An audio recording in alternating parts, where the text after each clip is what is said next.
यहाँ पे दिया हुआ है कि यूक्लिड विभाजन एल्गोरिथ्म का प्रयोग करके निम्नलिखित संख्याओं का एचसीएफ ज्ञात कीजिए।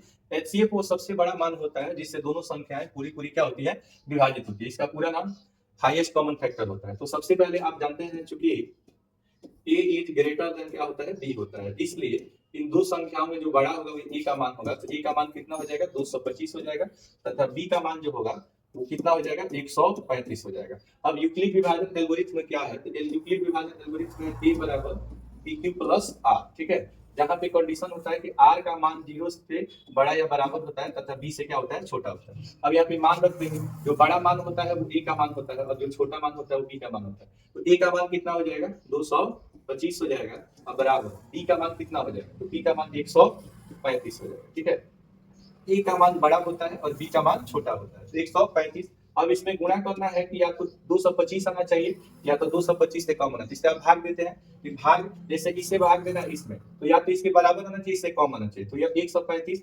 आएगा, एक बार अब प्लस शेषफल बच जाएगा कितना, 90 बच जाएगा। अब ये कैसे हुआ, तो जैसे आप 135 में भाग दिए 225 से, एक बार में कटाएंगे तो ये आपका कितना आ जाएगा, 135 आ जाएगा। 135 आ जाएगा, 5 में से 5 जीरो जाएगा, 12 में से 3 घटाइएगा 9 जाएगा, 1 से कैंसिल हो जाएगा। इसमें शेषफल कितना बच गया, 90। तो शेषफल को रिमाइंडर बोलते हैं, इसे आर्क से सूचित किया जाता है। और इन दोनों में आपको देखना है कौन बड़ा है और कौन छोटा है। जो बड़ा होगा वो ए का मान हो जाएगा, तो 135 ए का मान हो जाएगा, और यहाँ पे 90 जो होगा वो आपका बी का मान हो जाएगा, 90 गुणे 1 हो जाएगा। तो इसमें जो शेषफल बचेगा वो 45 बचेगा।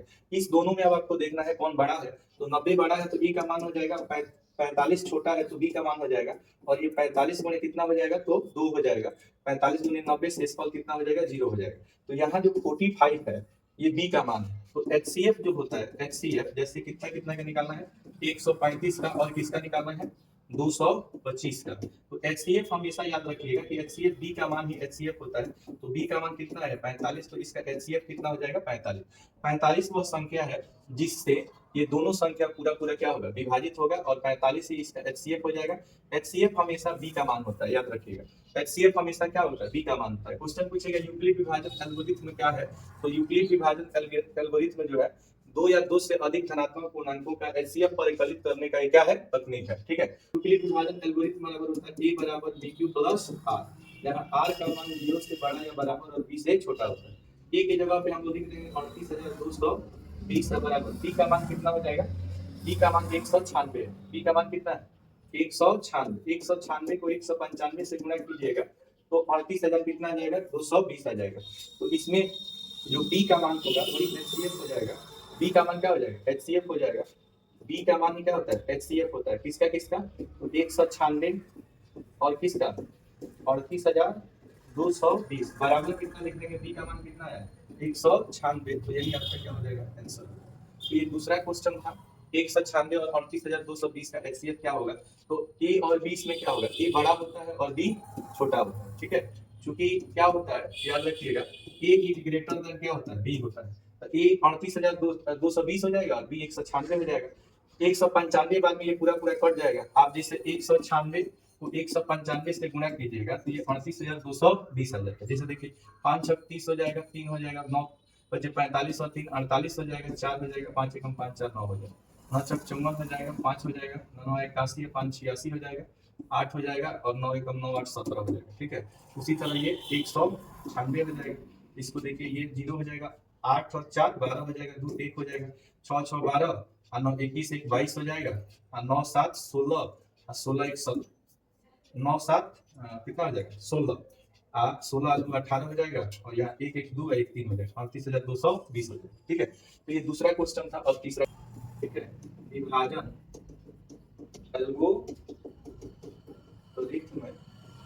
से क्या होता है, ए बराबर होता है बी प्लस आर, जहां आर का मान बड़ा और बराबर होता है और बी से छोटा होता है। ए की जगह पे हम लोग बड़ा रखेंगे, हम कौन सा बड़ा है, 867। 867 बराबर हो जाएगा 255। 255 को 3 से गुणा करेंगे तो ये 102 आ जाएगा। ठीक है, 102 आ जाएगा। अब यहाँ पे आप देखेंगे कि दोनों में बड़ा अगर देखेंगे तो इसमें बड़ा 255 है, तो 255 बराबर आप लिख देंगे 102 गुणे, इसको 2 से क्या करेंगे, भाग देंगे, तो इसका शेषफल जो होगा, ठीक है, इसका शेषफल जो होगा कितना हो जाएगा, 51 हो जाएगा। ठीक है, कितना हो जाएगा, 51 हो जाएगा। अब यहाँ पे 102 बड़ा है तो लिख देंगे, और 51 गुणे 2 लिखेंगे तो 102 बराबर 0 हो जाएगा। यहाँ पे b का मान कितना आ रहा है, 51 आ रहा है, तो b ही आपका HCF का मान होता है। किसका किसका HCF, तो 867 और 255 बराबर कितना हो जाएगा, 51 हो जाएगा, और यही आपका आंसर हो जाएगा। तो इस क्लास में हम लोग, इस सेशन में हम लोग देखें कि कैसे हम लोग 155 और 225 का HCF निकाल ले, 196 और 38,220 का HCF निकाले, और फिर 867 और 255 का HCF निकाले। HCF से संबंधित कुछ चीजें आप लोग याद रखिएगा, ठीक है। याद ये रखना है कि जैसे कोई भी HCF जो होता है, HCF जिसको बोलते हैं highest common factor, highest common factor ये क्या है, तो महत्तम समापवर्तक परिकलित करने का एक क्या है, फॉर्मूला है, जो इस पे आधारित है। तो यूक्लिड विभाजन एल्गोरिथ्म मतलब क्या, ए बराबर बी क्यू प्लस आर पर क्या है, आधारित है। इस फॉर्मूला को यूक्लिड एक गणितज्ञ थे, उन्होंने दिया था, इसलिए उनके नाम पर इस एल्गोरिथ्म को यूक्लिड विभाजन एल्गोरिथ्म के नाम से जाना जाता है, ठीक है। तो आप अच्छे से वीडियो को देखिए, और जहां डाउट है कमेंट करके आप हमसे पूछ सकते हैं। So thank you for watching this video.